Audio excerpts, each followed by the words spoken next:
About 5 years ago, I lived downtown in a major city in the US. I've always been a night person, so I would often find myself bored after my roommate, who was decidedly not a night person, went to sleep. To pass the time, I used to go for long walks and spend the time thinking. I spent 4 years like that, walking alone at night, and never once had a reason to feel afraid. I always used to joke with my roommate that even the drug dealers in the city were polite.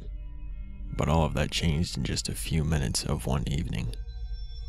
It was a Wednesday, somewhere between 1 and 2 in the morning, and I was walking near a police-patrolled park quite a ways from my apartment. It was a quiet night, even for a weeknight, with very little traffic and almost no one on foot.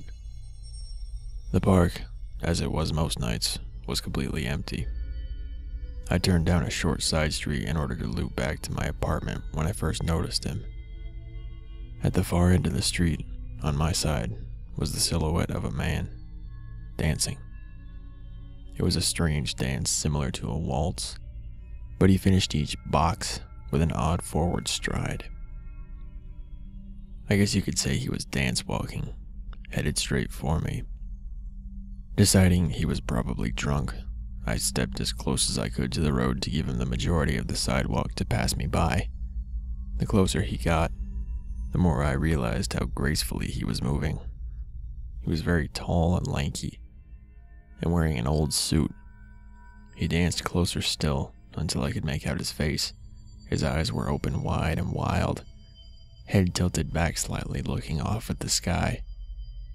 His mouth was formed in a painfully wide cartoon of a smile.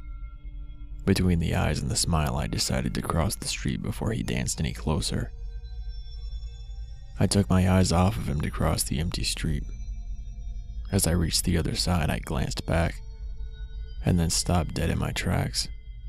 He had stopped dancing and was standing with one foot in the street, perfectly parallel to me.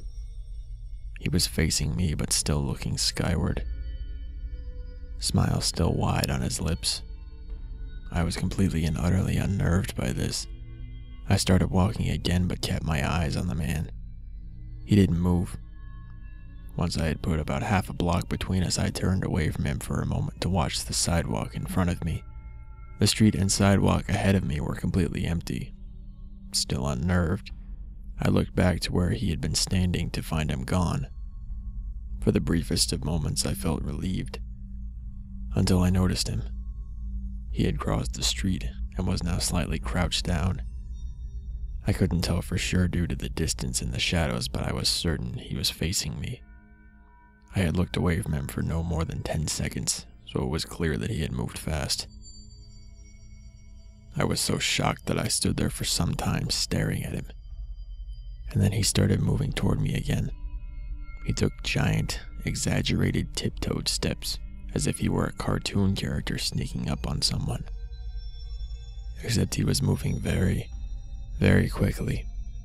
I'd like to say at this point I ran away or pulled out my pepper spray or my cell phone or anything at all.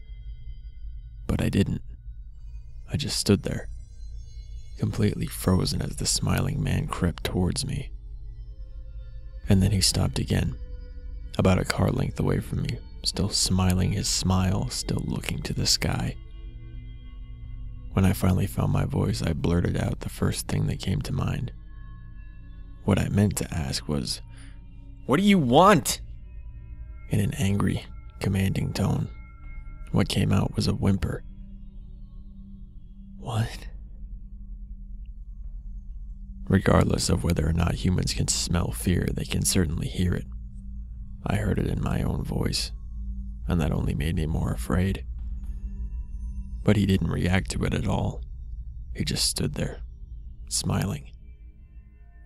And then after what felt like forever, he turned around very slowly and started dance walking away. Just like that. Not wanting to turn my back to him again, I just watched him go, until he was far enough away to almost be out of sight. And then I realized something. He wasn't moving anymore, nor was he dancing. I watched in horror as the distant shape of him grew larger and larger. He was coming back my way, and this time, he was running. I ran too. I ran until I was off the side road and back onto a better lit road with sparse traffic. Looking behind me then, he was nowhere to be found. The rest of the way home, I kept glancing over my shoulder, always expecting to see his stupid smile. But he was never there. I lived in that city for 6 months after that night, and I never went out for another walk. There was something about his face that always haunted me. He didn't look drunk, he didn't look high. He looked completely and utterly insane. And that's a very, very scary thing to see.